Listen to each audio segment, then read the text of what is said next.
ಹೋಗ್ತಾ ಇದ್ದಾರೆ. ಅಲ್ಲಿ ಒಂದು ಸಹಕಾರಿ ಇಲಾಖೆದ್ದು ಒಂದು ಕಾರ್ಯಕ್ರಮ ಇದೆ, ಅದಕ್ಕಾಗಿ ಹೋಗ್ತಾ ಇದ್ದಾರೆ. ನಿನ್ನೆ ನಾವು ಮಾತಾಡುವಾಗಲೂ ಹೇಳಿದ್ರು 21ಕ್ಕೆ ನಾನು ಹೋಗ್ತೇನೆ, ಹೋಗಿ ಒಂದು ದಿವಸದ ಮಟ್ಟಿಗೆ ಅಷ್ಟೇ ಪ್ರೋಗ್ರಾಮ್ ಮುಗಿಸ್ಕೊಂಡು ವಾಪಸ್ ಬರ್ತೀನಿ.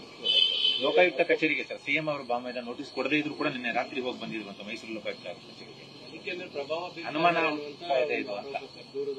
ಗೊತ್ತಿಲ್ಲ ನನಗೆ. ಅವರು ತನಿಖೆಗೆ ಕರೆದ್ರೆ ಹೋಗ್ಬೇಕು, ಅದು ಬಿಟ್ಟು ಅವರು ಹೋಗಿದ್ದಾರೆ ಅಂದ್ರೆ ಏನಕ್ಕೆ ಹೋಗಿದ್ದಾರೆ ಗೊತ್ತಿಲ್ಲ, ನಮ್ಗೆ ಮಾಹಿತಿ ಇಲ್ಲ.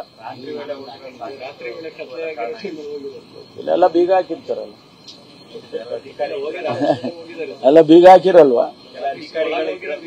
ಎಲ್ಲ ಬೀಗ ಹಾಕಿದಾರೋ ಇಲ್ವಾ ಅಂತ ಚೆಕ್ ಮಾಡಕ್ ಹೋಗಿದ್ರೆ. ಮೊನ್ನೆ ಕನಕ ಜಯಂತಿ ದಿನ ದೊಡ್ಡ ಸಮುದಾಯದ ಸ್ವಾಮೀಜಿಯವರು ಸಿದ್ದರಾಮಯ್ಯನವರಿಗೆ ಹೇಳಿದ್ದಾರೆ, ತಮ್ಮ ಅಧಿಕಾರ ಹೋದ್ರೂ ಪರವಾಗಿಲ್ಲ ಜಾತಿ ಗಣತಿನ ಜಾರಿಗೊಳಿಸಿ. ಸಿದ್ದರಾಮಯ್ಯನವರು ಕೈ ಕಟ್ಟುವ ಕೆಲಸ ಆಗಿದೆ ಸರ್ಕಾರದಲ್ಲಿ. ಅವರ ಅಭಿಪ್ರಾಯ ಹೇಳಿದ್ದಾರೆ. ಅನೇಕ ಜನ ಅವರವರ ಅಭಿಪ್ರಾಯಗಳು ಹೇಳ್ತಾರೆ, ಸ್ವಾಮೀಜಿಗಳು ಹೇಳ್ತಾರೆ, ಬೇರೆ ಬೇರೆ ಪ್ರಗತಿಪರ ಚಿಂತಕರು ಹೇಳ್ತಾರೆ. ಬಹಳ ಜನ ಸಂವಿಧಾನದಲ್ಲಿ ನಂಬಿಕೆ ಇರತಕ್ಕಂಥ ಜನ ಇಂತಹ ಕಾಮೆಂಟ್ಸ್ಗಳನ್ನ ಬಹಳ ಜನ ಮಾಡಿದ್ದಾರೆ. ನಾವು ಮುಖ್ಯಮಂತ್ರಿಗಳು ಹೇಳಿದ್ದಾರೆ, ನಾನು ಸಂದರ್ಭಾನುಸಾರ ನಾನು ಇದನ್ನ ಹೊರಗಡೆ ತರ್ತೀನಿ ಅನ್ನೋದನ್ನು ಹೇಳಿದ್ದಾರೆ. ಅದರಿಂದ ಸಾಧಕ ಬಾಧಕಗಳನ್ನು ನೋಡಿಕೊಂಡು ನಾವು ಕಾರ್ಯಕ್ರಮ ರೂಪಿಸೋದಕ್ಕೆ ಅನುಕೂಲ ಆಗುತ್ತೆ ಅಂತ ಹೇಳಿದ್ದಾರೆ.